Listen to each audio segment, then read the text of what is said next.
daw si Kristo ay nagtayo at naging pundasyon ng simbahang Katoliko.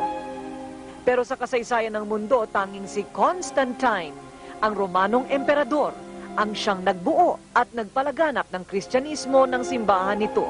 Samantalang ni hindi naman ganap na Kristiyano si Constantine. Imagine a non-Christian defining the faith of the Christian. Yun ang malaking hindi alam ng maraming Kristiyano. Dahil binyagan siya noong mamamatay na siya many years after.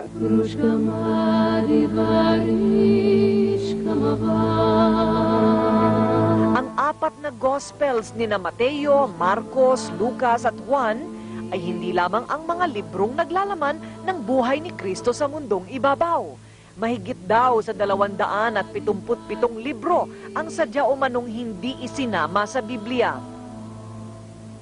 So, hindi lang naisama sa opisyal na bersyon ng Biblia. Dahil ang nag-declare ng official version ng Biblia ay si Constantine. Tinanggal niya ito. Tinanggal ito dahil bawal. Ayun kung bawal, Bakit? sinabi ni Barnabas na hindi Diyos si Jesus. Ah. Sinong nag-define na Diyos si Jesus? Hindi naman si Jesus, si Constantine. Ang secret archives ay taguan ng mga ipinagbabawal na literatura na maaaring makasira sa pananampalatayang Katoliko.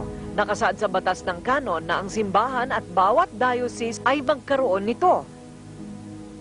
Kaya iniingatan ng simbahan kasi bagamat totoo yan, kapag ilalabas mo, anong purpose ang silbi niya?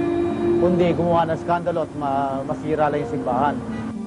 Aktibong alagad ng simbahang Katoliko si Father Robert Reyes. Pero mismong siya ay sang-ayon na ang simbahan daw ay isang baul ng sikreto. Marami pang ginawang mali ang simbahan sa kasaysayan at sa sobrang dami, ewan ko lang kung anong gagawin ng kasalukuyang Papa. Ito ba'y ilalabas niya, ilalantad niya, tingi siya ng tawad? Yan ang naririnig natin, yan ang kwento-kwento, pero wala tayong katibayan na mayroon nga. Kasi kung secret nga talaga, sinong nakakaalam? Mas nakakatakot isipin na ang simbahan ay may isinisikretong yaman. Yan ba'y isa ring sikreto ang kayamanan ng simbahang Katoliko? Totoo yan. Secret na kayo mga mahihirap, Bisaya ako, magbibisaya lang ako sabi nila, mag-antos para masantos. Pero yung pare at friars, hindi yung nag-antos. They own big tracts of land. Mayaman kung bibilangin mo yung mga simbahan, yung mga paintings, yung mga bagay na nandyan nga, bahagi ng kayamanan ng simbahan, pero hindi naman pera yun eh. Nabubutasan ng araw ang tinatawag na vow of poverty ng mga pari. Ino-audit kami regularly ng diocese. At sa pag-audit sa pare at nakita yung mga anomalya, ay pwedeng ang pare maparusahan. Ang hamon sa simbahan ngayon kasi lalo ngayon napakahirap ng bansa natin. Ang dami-daming mahirap. Nasaan na yung pare na bumababad sa mahihirap na talaga, walang makain, walang hanap buhay. Ang sikretong yaman ng simbahang Katoliko ay wala pa raw kung ikukumpara sa pinakamalaking lihim ng simbahang Katoliko.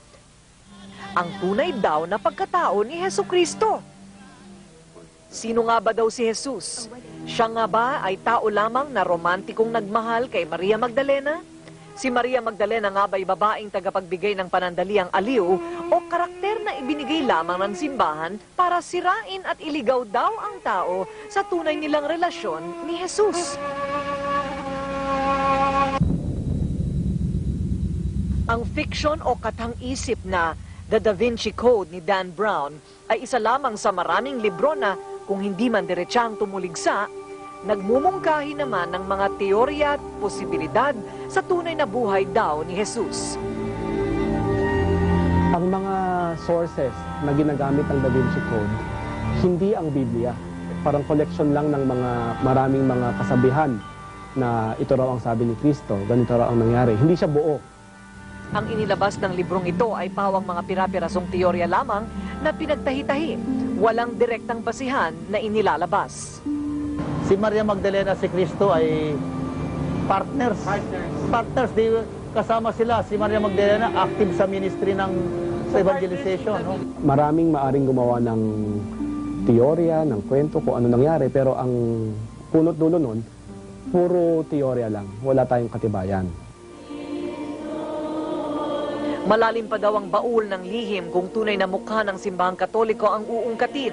Pero kung may pagtataguman, ito'y para proteksyonan lamang ang integridad ng simbahan. Kaya ayaw ng simbahan na mabawasan yung integridad ni Kristo bilang anak ng Diyos sa pagtanggap ng mga teorya na si Kristo at si Maria Magdalena ay may ugnayan na pisikal at sexual. At aaminin ko na kahit sa loob ng simbahan, merong kasalanan. No? Hindi porke madre ka o pari ka, wala kang kasalanan, wala kang kahinaan. Ang tanong, dapat lamang ba ng simbahan ay may sikreto?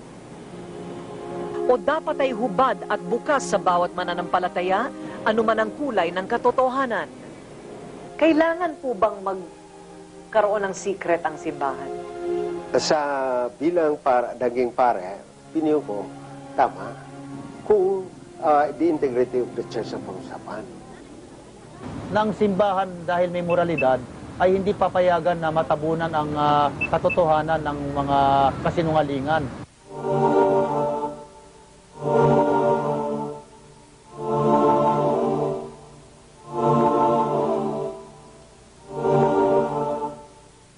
Kung mahina at manipis ang paniniwala, hindi malayong gumuho ang pananampalataya ng isang tao. Ngunit ang paniniwala sa puso ay hindi maiiwasan ang nilalaman ng isip. Ang pagbabalansing yan ay ayon na lamang siguro sa bawat